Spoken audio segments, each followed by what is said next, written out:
upside down the other way.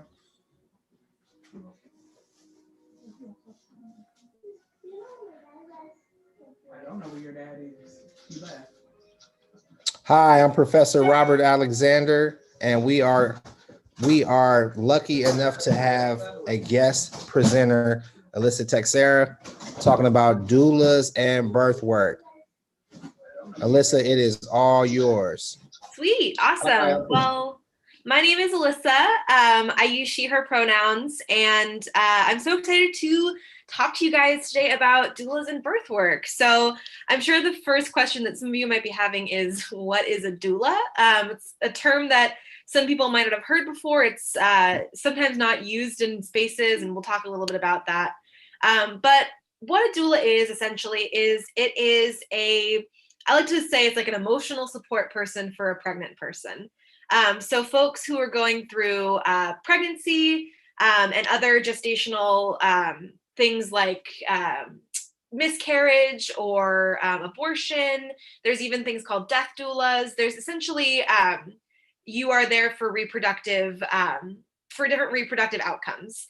And what a doula does is they provide support through emotional, physical, touch, through education of like birth services, as well as like anatomy of birth and stuff like that. And one of the main jobs of a doula is to advocate for birthers in the hospital setting or in the birth room, wherever it might be. Essentially, a doula wears a lot of hats. A doula, is kind of there from the beginning of the hiring process of being a doula to the birth. And then if you are a postpartum doula, meaning after birth, you are with that person after birth, helping them figure out sort of what they need in the postpartum period. But the reason I sort of put these like different tenets of sort of things that a doula does is because oftentimes people think that doulas kind of just like hold your hand, right? They hold your hand while you give birth. And while there's definitely hand holding, and I've definitely held a lot of hands, it's a lot more than that. Going through pregnancy is it's a really big time for someone who is pregnant. There's a lot of changes happening, and it can feel really overwhelming, especially because unfortunately in our like society and our culture, there's sort of like a mystery around how birth works. Like, I'm sure you've seen like TV shows and movies where you see, a pregnant person, their water breaks, and then they go to the hospital and they're screaming, and then the baby comes out, right? And that's kind of how birth is portrayed in the world. And so oftentimes when people get pregnant, they don't really know what to expect. They don't really know what's going to happen in the 9 months that they're pregnant. And so the job of a doula is really to just walk that person through that journey together, and to sort of, create a space where you feel like you're going to have an empowering and healthy birth. So that's kind of what a doula is. And like I said, there are a bunch of different types of doulas. I personally am a birth and labor doula. There is birth and labor doulas. There is postpartum doulas, who support during the postpartum period. I am also a trained abortion doula, which is essentially supporting someone through an abortion. And there are other types of doulas for different types of things. Like there's something called a death doula, which essentially helps someone pass into whatever the next plane might be. They sort of sit with you on your deathbed and kind of go through the emotional support that is needed at that point in life. I don't know too much about death doulas, but I can definitely give you the name of someone who I know is a death doula if you're interested in learning more about that. But yeah, that is kind of what a doula does, what a doula is. So to learn a little bit more about where doula work sort of started. People have been giving birth to babies forever, right? Since the beginning of man. And since the beginning of man, there has always been birth workers or people who support that birth journey. And on the slide, you can see I've talked about this idea of the term doula. The word doula actually originates from a Greek origin, and it means female slave. And so that's why in this newer space of doula work, people are trying to reclaim that name and figure out different ways to describe themselves.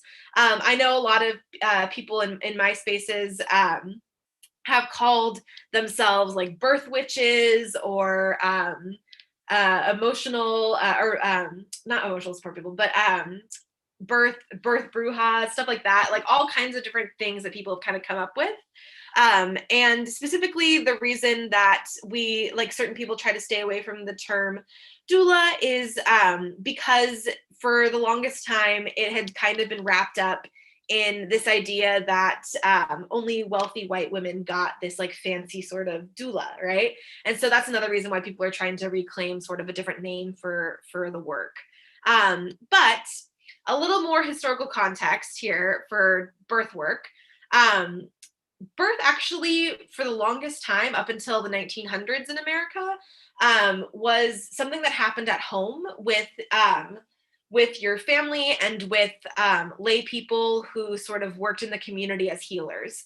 And it wasn't until the early 1900s that birth really became medicalized.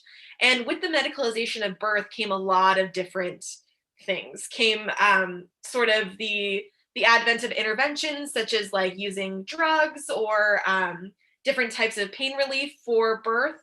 And there's been a lot of sort of controversy about certain medical interventions, but I'll talk a little bit more about that later. And so when birth sort of moved from this space, sorry, that's my dog.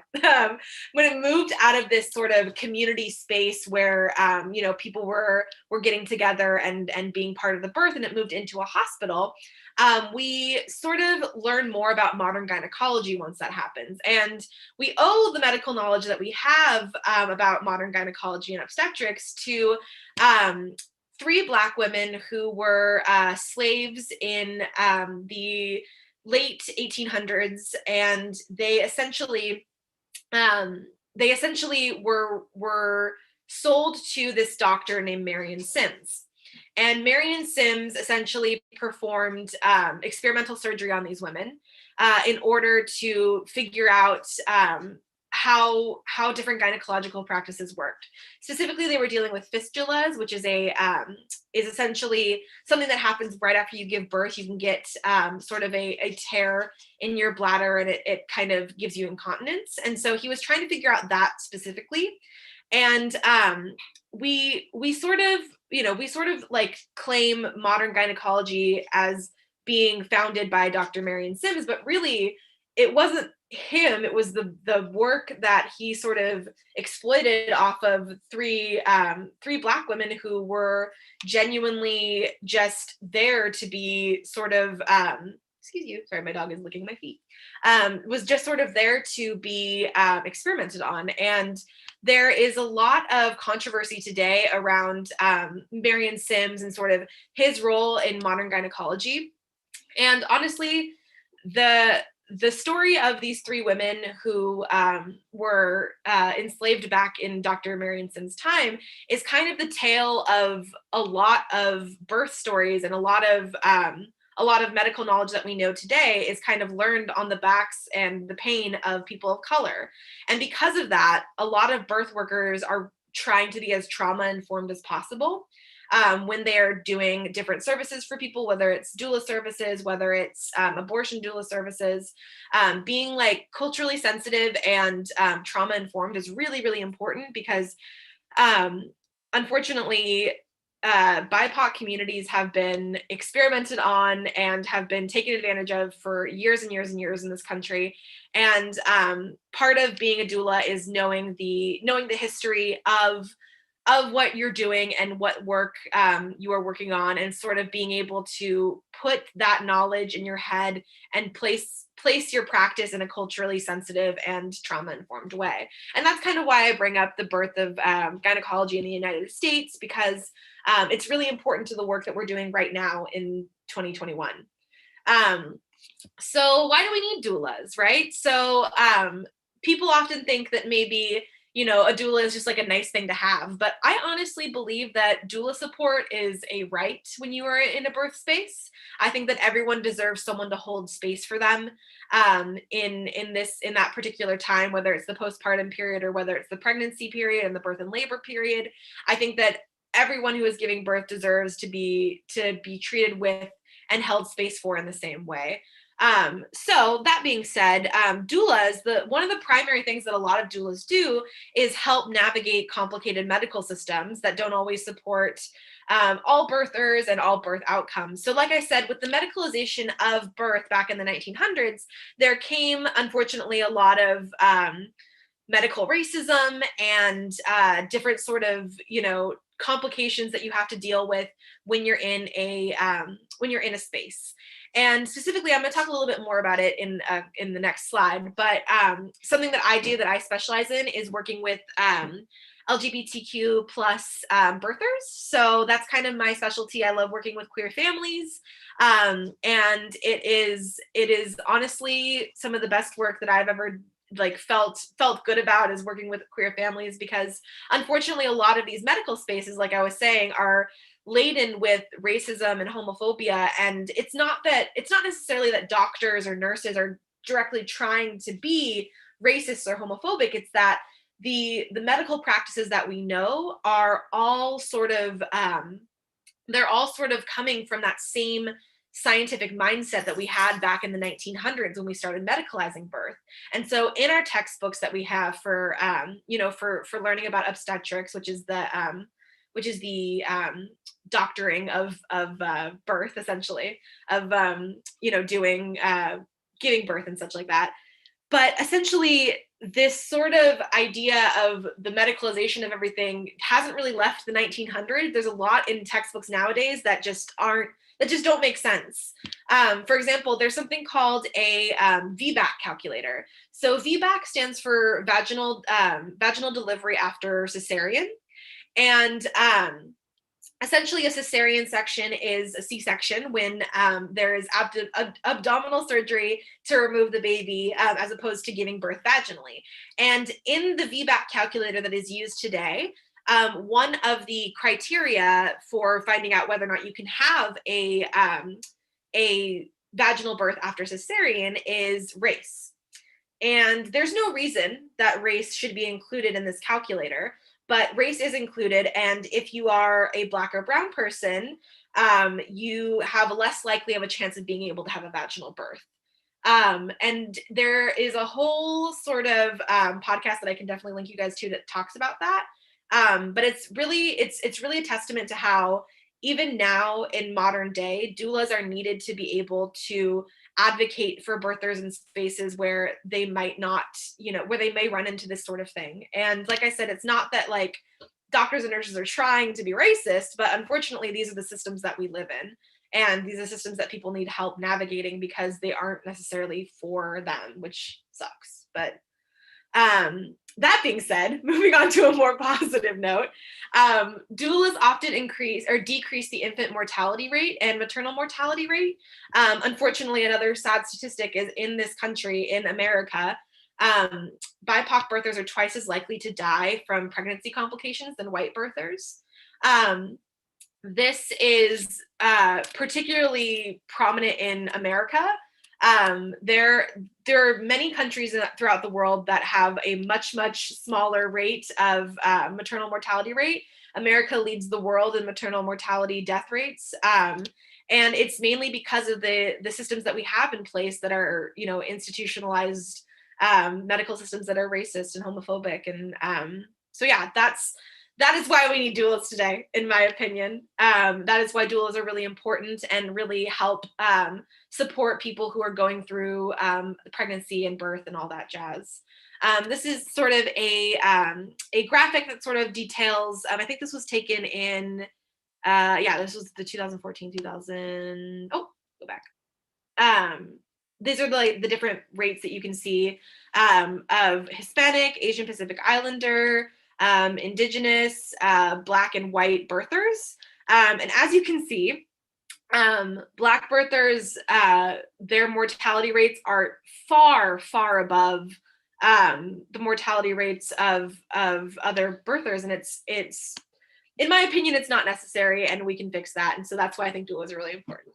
But anyway, my path to becoming a doula, how I became a doula, how I got involved with doing sort of birth work is I completed my birth and labor training with Cornerstone Doulas, which is a really incredible organization that is based out of Oakland. And they are a really cool organization because their whole training method is to work at intersections of birth work that might not be something that people keep in mind when they think about birth work. Like I said, oftentimes doulas are considered this thing for rich white ladies. The people at Cornerstone Doula Trainings are really awesome in the sense that they are trying to make birth work as intersectional as possible. I also trained in supporting transgender birthers, and I'm also an abortion doula. Like I said, these are two spaces where doulas aren't necessarily seen all the time, but are very needed. Like I said before, my main passion is supporting LGBTQ families. I'm a member of the queer community, and so I am very, very passionate about being able to support queer families. And then I'm currently in the process of beginning my postpartum training to be able to do birth and labor and postpartum period, which I'm really excited about. So hopefully I'll be a full spectrum doula soon. That's what they sort of call doulas who do both birth and labor and postpartum, as well as other services. But I did want to share this video because this is one of the first videos I ever watched that made me want to become a doula. And let's see, hold on, let me see, how much time is it? Let's see. Okay. I hope the sound will play. If not, please let me know if you can't hear the sound. But basically, this is a quick little video about a doula who works in New York City and her sort of journey with this young parent. And so I'm just gonna play it. Let me know if you can hear the sound. Can we hear that? Hi, I'm on my way now. There was always something about like being called for a birth. Can we hear that? Yes. Okay, cool. Okay, let me play that again. Sorry. Birth, and you know, you're just like, you just get a jolt of energy. It's gonna be a baby day. Good.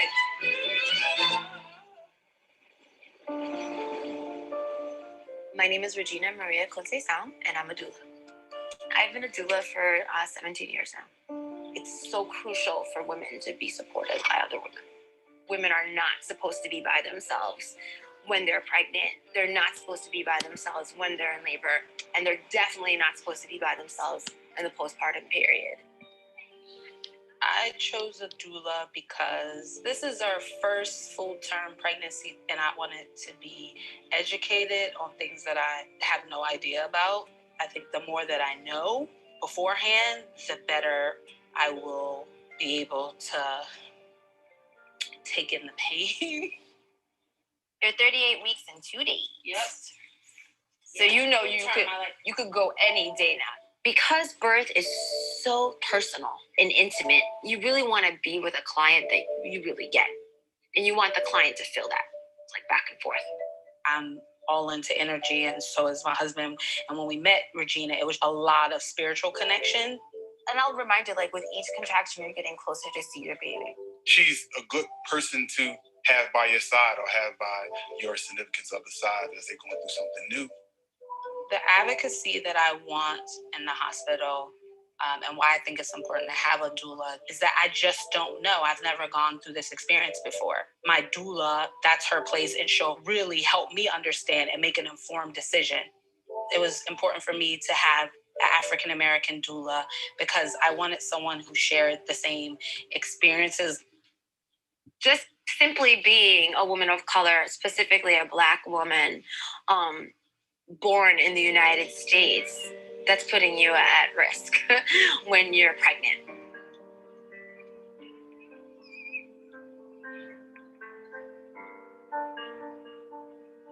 This is my first baby. I lost a baby at the beginning of this year. My miscarriage made me realize that it could happen anytime and that we need to be emotionally prepared for it to happen.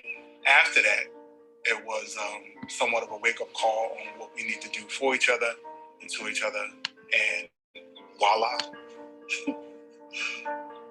For families who have dealt with miscarriage, I usually follow the lead. If I find that a mom suffered a loss and they're talking about it, then I'm going to sit there and I'm going to listen to you. I always said it's whenever the good Lord gives us the gift. So I feel like all in God's time. E.T. No, like, for real. Why you gotta be all corny with it, though? That's how people be, don't they? In the countdown, I'm more like nervous, antsy. Those are more of the emotions than the excitement. One of the things that I love about birth is not only seeing babies be born, but seeing parents be born. The two with the will should be on the same side.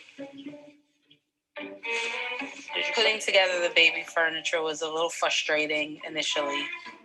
I like to read instructions, and my husband does not like to read instructions. Center of the floor must be raised for top rails to lock. Right. Yeah, so you were saying right like you knew. I'm talking about putting everything together and then like going back. Finding the errors when you could just look at the instructions first. Yes, ma'am. I mean, for 15 minutes, you just asked me to put this thing back up like how it was. like this. When we bang heads, we bang heads. When we work together, we work good together. But I know how I am, so I just want her to just leave me alone and just let me do it. Voila, all finished.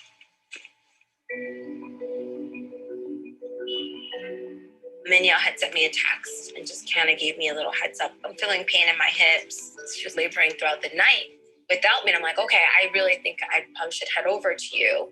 So that moment, it's just, okay, today it's going to be birth.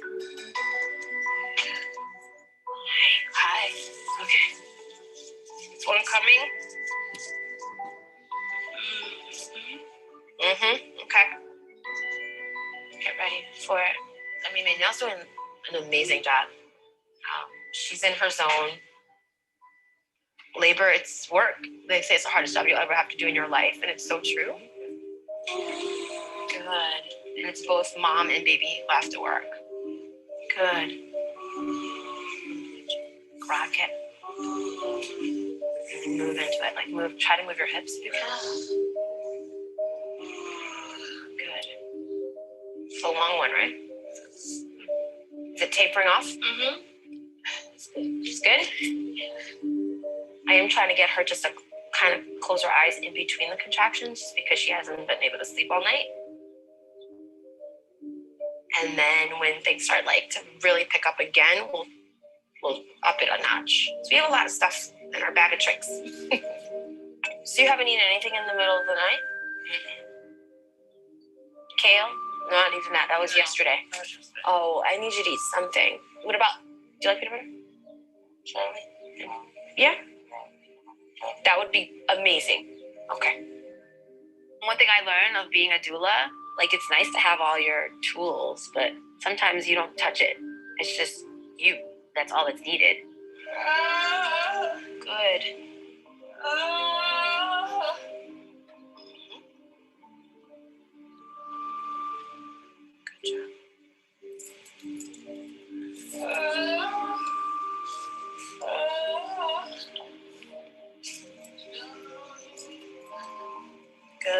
Good job. Good job. Dig deep, okay? Dig deep. We headed to the hospital because she started reporting that she was feeling a lot of pressure. I don't know if she's gonna like being in the car. She may not, but let's try. This work is so important. Even though it's difficult, it's rewarding to see the accomplishments that women are able to achieve. So we get to the hospital and we were given a room. Someone came in and checked her, and we definitely thought that she was going to be further along. Good, nice difference. It's day 3 for Menielle because she started having contractions on Friday night. And we're just home stretching it, so we hope to see a baby soon.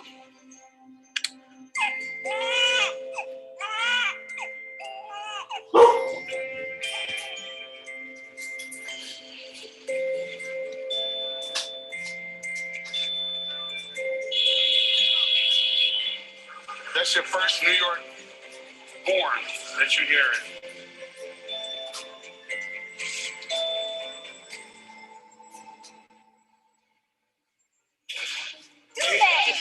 Hi, how are you? Hey, you looking great. Thank you.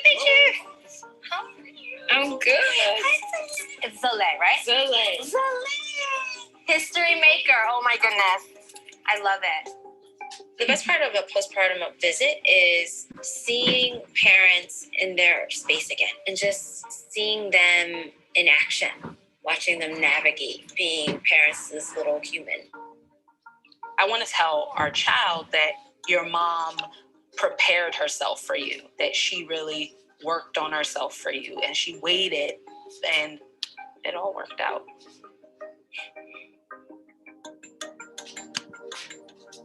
I love showing that video because it was one of the videos that like I first watched when I was trying to figure out what a doula was, and it just really encapsulates like the sort of the work a doula does in the day of the birth through postpartum. But that is sort of my presentation on the different aspects of being a doula.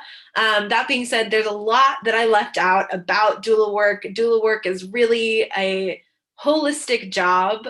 You have to really be mind, body, sound for it to sort of, you know, get done properly. You can't pour from an empty cup, that's for sure.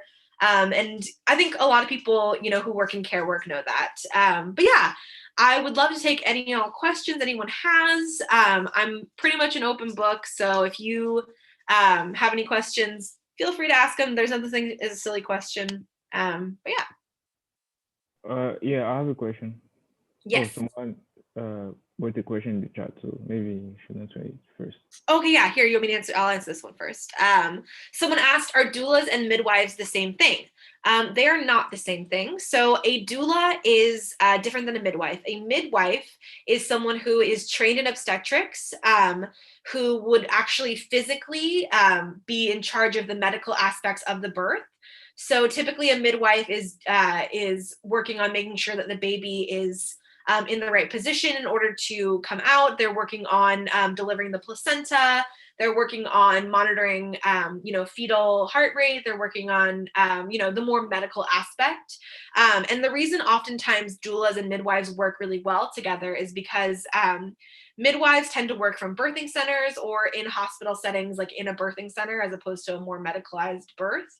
But they tend to work really well together because a midwife is doing one job and the midwife can't really do the job of the doula at the same time, because the doula is trying to help with what's going on with the mom, actually, as far as like her emotional journey, her sort of figuring out the different positions, moving her body and figuring that all out. So they are a different thing. Doulas, speaking of midwives versus doulas, midwives do have some sort of certification process as far as going through medical school and that sort of thing. It's not a 4-year medical school. It's more of a through, like, if you get a nursing degree, then you go through that process with a nursing degree and you become an RN, and then you become an RN midwife. It's kind of a process. And a doula, there is no certifying body for doulas. There are many places that do certify doulas, as far as like the organization I trained with gives out a doula certification for attending certain amount of births and all that jazz. But there is no certifying body for doulas. So you can, in my opinion, I feel like anyone and everyone can be a doula if you put the practice and the effort into it. And I think honestly, like certification is honestly a huge gatekeeping process for a lot of people. Oftentimes people who, you know, people of certain communities who can support their own community can't get access to training for certain things like that. But yeah, sorry, that was kind of a long answer. But yeah, did you want to go ahead and shoot your question out? Yeah, so if I'm correct, you said that Black women are 4 times more likely to die in birth because of healthcare access. So is it because of financial needs or racism?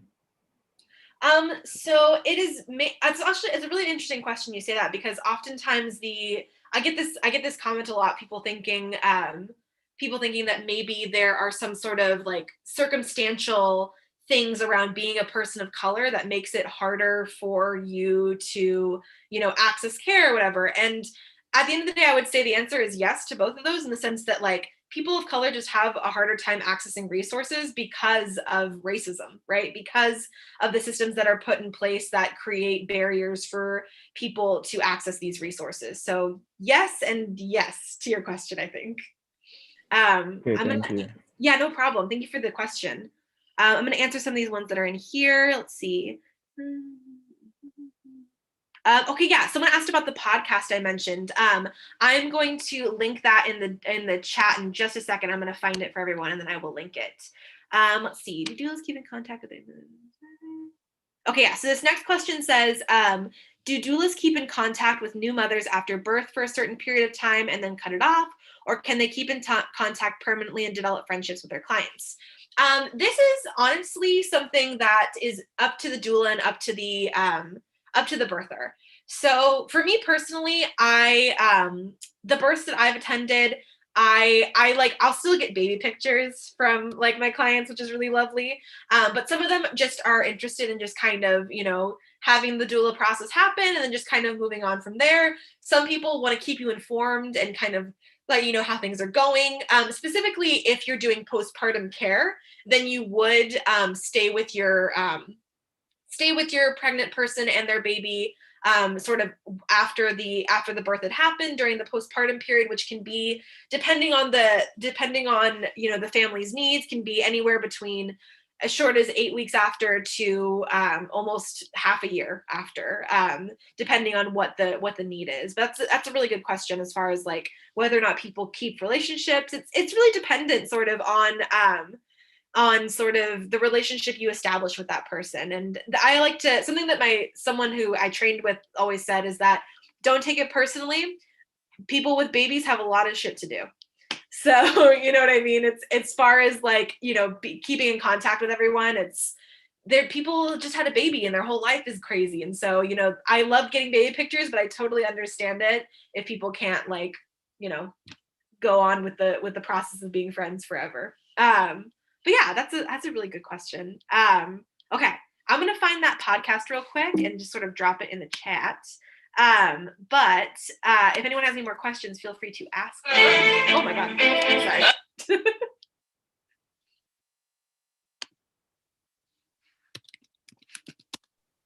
Oh, I was wondering, I guess, what is the, I guess, like process for whenever a family is, I guess, pregnant and is deciding like to go ahead like with a doula? What is the process of, I guess, choosing the right one for them, if that makes sense? Because I'm sure like correct me if I'm wrong, but I'm sure there's like not like one way to, I guess, do it. Yeah, totally. That's a really good question. So essentially, the way I sort of, and here's the link to that, it's called Reproducing Racism. It's a really good podcast. But essentially, like the process of choosing your doula is really up to sort of the resources you have at hand. The really great thing about the collection of doulas that I sort of work with is that we work together to sort of put our heads together and find the right doula for someone. If they come, for example, if they come to me personally and they say, you know, I want this, and this in a doula, and this is my plan for my birth, and blah, blah, blah, blah. And I think, you know, I might not be the right doula for this. I might not be the right fit for whatever reason it might be. I will connect in with my network of people and say, here is the list of things that the client is looking for. They are hoping to do this in their birth. And there's oftentimes people who, you know, specialize in different things. For example, like I said, I really like to specialize in working with the LGBTQ community because I am a queer identified person. And so I feel like oftentimes working with other queer folks, other queer folks feel safer in spaces where they feel like they can be related to and that sort of thing. I know specifically that I have a friend who is transgender, and they exclusively work with transgender parents to doula. Because they have a really unique experience in having had given birth in their own life as a trans man. And so, yeah, it's kind of up to the person to sort of mix and match with different doulas. I never get offended if someone like comes to me for an initial meeting and say, I don't think you're the doula for me. Like, I will never get offended by that, because everyone's birth process and everyone's birth journey is their own, and it's, you know, special to them. And I want them to be as supported as possible. And if I'm not the person to support them, then that's okay. Let's find you a different person. Did that answer the question? Yeah. So I guess mainly it's a lot of it is just you guys as a collective try and maybe find what it is that like a specific family is like looking for, and be like, this person will be the right person for you. Yeah, for sure. I definitely say that like the internet is a great place for, you know, finding a doula. And there's like, if you just Google doulas in my area, a bunch of them will pop up, right? I will probably pop up in like the Google search. And I definitely would say that like, while Googling is like a great thing, I always say that like getting a word of mouth doula is the best way to get a doula, because if you know someone who's gone through a pregnancy process with that person, it's really kind of great to know the hands-on experience that they've had. But yeah. Gotcha. Okay, thank you. Yeah, no problem. Someone asked, when is the best time to hire a doula and how long? Good question. So typically people don't hire a doula until they're in their second trimester. And that is because typically in the first trimester, you don't really need a doula. I mean, I've heard of people hiring their doula the second they get pregnant. Oftentimes with LGBTQ families, I will get talked to or hired on very early, because in queer families, there's lots of different ways to make families, whether that be through in vitro fertilization or, you know, adoption through surrogacy. And so because those processes are a little more involved, I will be at the beginning of that process as opposed to, you know, the second trimester. But normally the second trimester is when people start looking for a doula, or sort of put their fingers out for like, okay, this is what I need in a doula. And then typically after a doula is hired, you obviously, if you're a birth and labor doula, you'll be there for the birth and labor process. And for me personally, birth and labor means that I'm on hard call, which means I am available 24/7 starting at 36 weeks. Because at 36 weeks, technically a baby can pop out at any time. But it's totally likely that like you don't have your baby until the 42nd week, which is like a very late term baby, but like is totally possible. And so from 36 weeks to 42 weeks, like that's when I'll be on call for you. And then sort of we go through the birth and labor process. And for me, since I'm only a birth and labor doula, that's kind of where it ends. I always check in on people afterwards, but I don't have like postpartum knowledge that I give people. That's typically another doula, or they'll work with their midwife to do that. But yeah, so the kind of timing of like when you get a doula and when how long the doula lasts is dependent sort of on what your birth plan is and what the process is, if that makes sense. Okay, someone asked, do you have more than one client at a time, or you just focus on one? So birth doulas tend to kind of take their own way of doing this, like how they like to schedule. I personally, because I have a day job and some other side hustles, I only take one birth a month because I want to make sure that I don't want to like overlap a bunch of things. But that being said, I've known people to take up to 4 births a month. And that is like on-call life. You are constantly on call. You are, you know, constantly going to births and stuff like that, which is an exciting life to live. Don't get me wrong, but it's definitely very draining.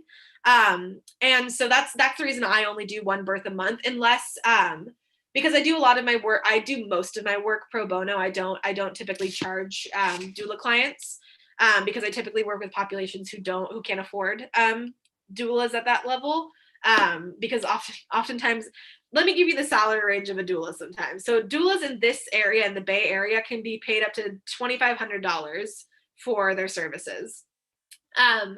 I personally think that is kind of hard and gatekeepy for people who want to access doula services. So I do like a sliding scale, or if you just can't afford a doula at all, I'll do it for free because I have a day job, so I can, I can hold down my day job and still do birth work. But yeah, that was kind of a tangent to answer that question, but yeah.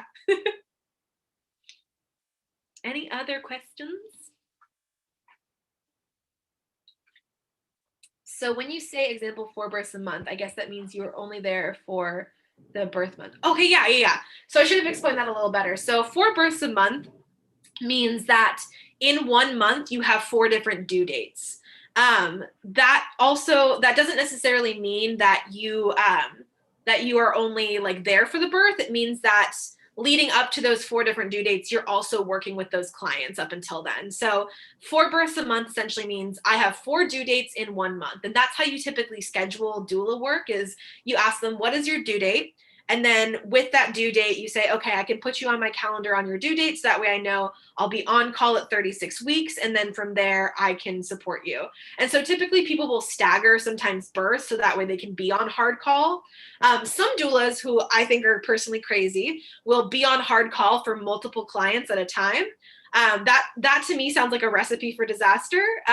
But people will do that. It's really also important to have a backup. So I work with a backup doula every time I do a doula situation.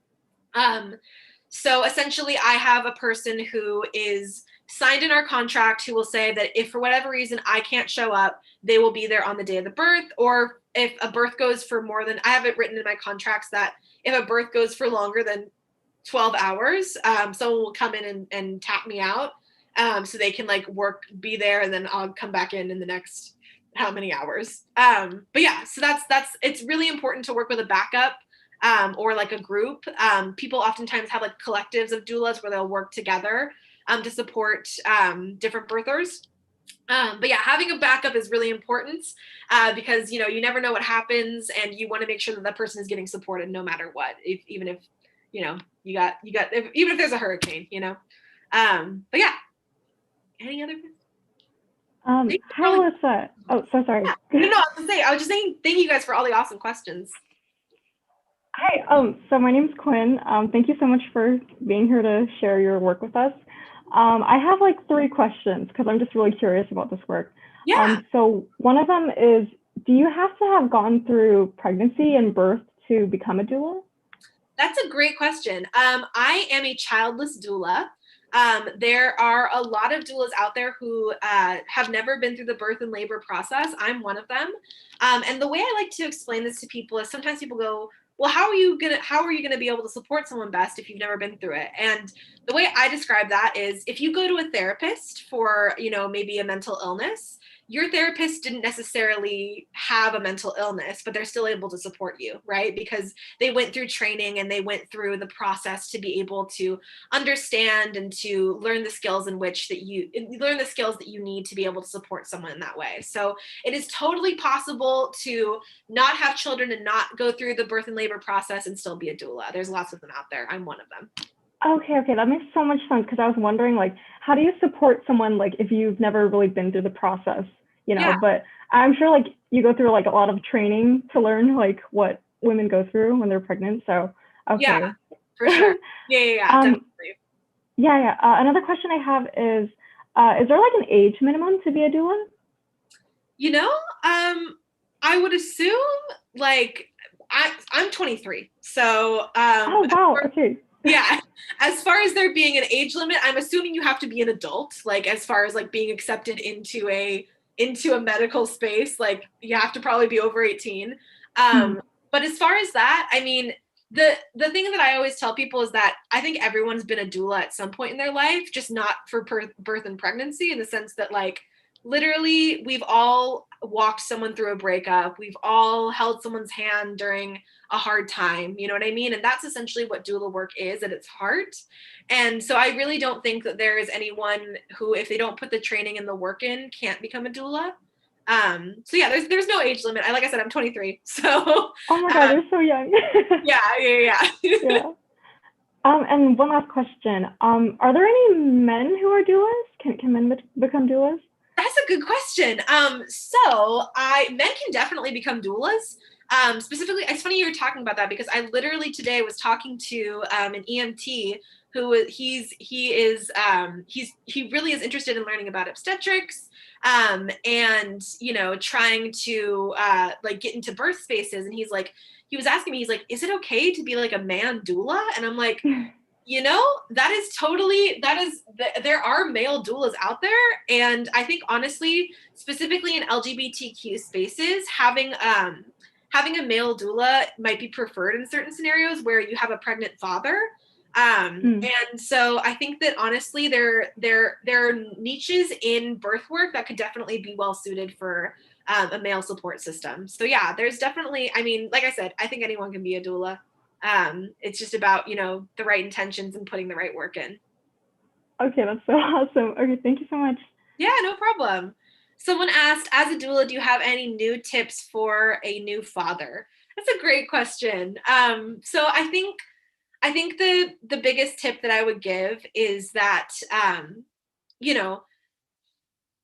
whoever you are in a partnership with who just gave birth, they just pushed a human being out of them. You know what I mean? They just fully pushed another human being out of them. And I think that what's important to remember is that being a good father to your newborn child is so important, right? But you have to remember that the person who just did the birthing went through a really traumatic experience, and it's really important to be there for them too, right? I think it's easy in partnerships that, where you have your partner and you are pregnant and then you give birth, for both of you to kind of forget about each other and forget about, how to support one another. And I think that just like being there for each other is really important too, just as important as for your new child. So yeah, that's my biggest piece of advice, is don't forget to take care of yourselves and don't forget to support each other throughout this time, because it's new, it's a new experience. You have a newborn human on your hands, right? So it's definitely a big thing. So yeah, congratulations, by the way, if you're a new father. Any other questions?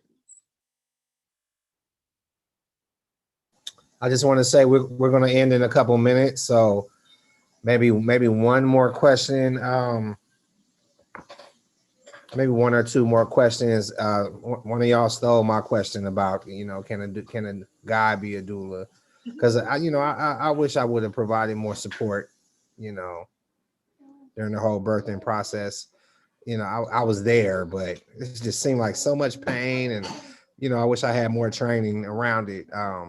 So having me and a doula, that would have been awesome. Yeah. But I was so young, and just not having the information readily available. I have the information now. Knowledge is power.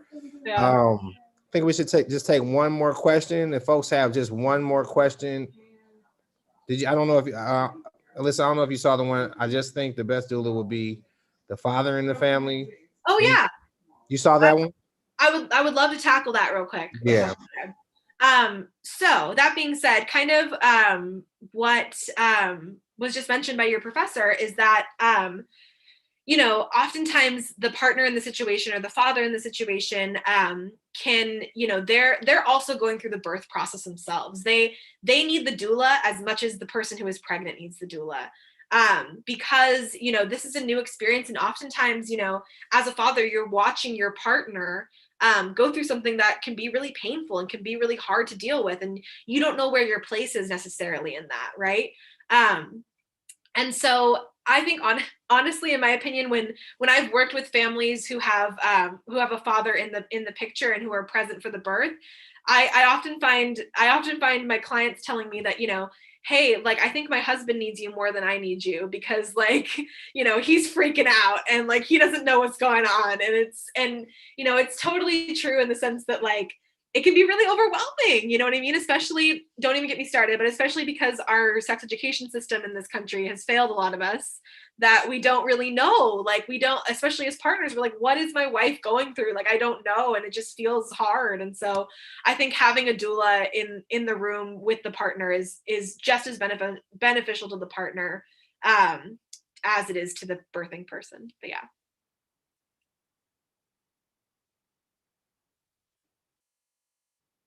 I think you're muted. Oh yeah. We want to thank, I do that all the time too. We want to thank Alyssa and give her a big round of applause. Thanks. Much love, much love. You knocked it out the park. 23 years old. I didn't know you were that young, Yeah. Alyssa. Oh my God. You got I'm 23.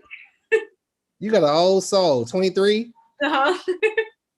You got an old soul. You've been here before. Yeah. But that was awesome. I hope my class got as much from your presentation as I did. That was great. Thank you. Thank you all so much for having me. I really appreciate it. And if any of you is interested in birth work or anything like that, feel free. I can drop my email in the chat, and you guys are welcome to email me and learn more about it if you'd like. All right, I'm gonna go ahead, stop the recording. Alyssa, can you stay on for a little longer? Yeah, for sure.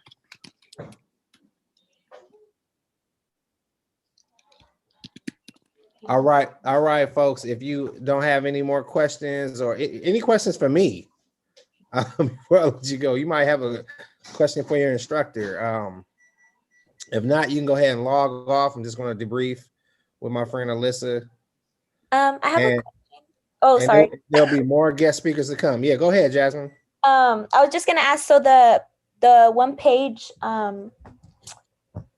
do we send it on your email, or is there gonna be something on Canvas to turn it? Yeah, just send it to my email. We're just gonna keep it simple, and I'm gonna email you back that I received it. I'm keeping a separate spreadsheet for extra credit, so you won't be able to see it on Canvas. But what I do at the end of the grading period is I just look up your name, and whatever you sent me late wise or extra credit wise, I just add those points to your total value. So this is worth 25 points. So it's essentially worth missing like 2 chapters of the online homework. So I feel like it's a good deal. Solid. And I'm going to give other extra credit opportunities. Alyssa is just kicking us off. She's jump starting it. She's the first one, the pioneer. You guys got a cool teacher. Oh, thank you. Any other questions? Any other questions? You guys could go ahead and log off. And we're going to do this again. So be on the lookout for my email.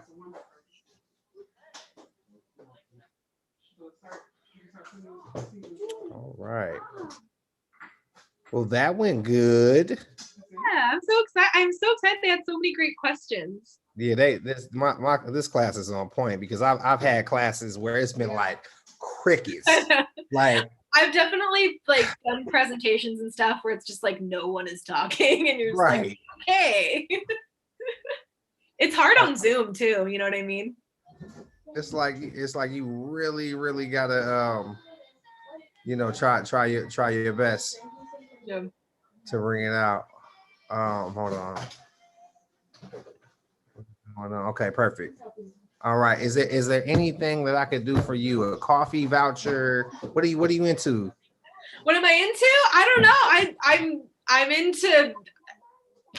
I don't know. I don't know what I'm into. I don't drink coffee though. That is the one thing. Okay. All right. I'm glad I didn't get that Pete's gift certificate then.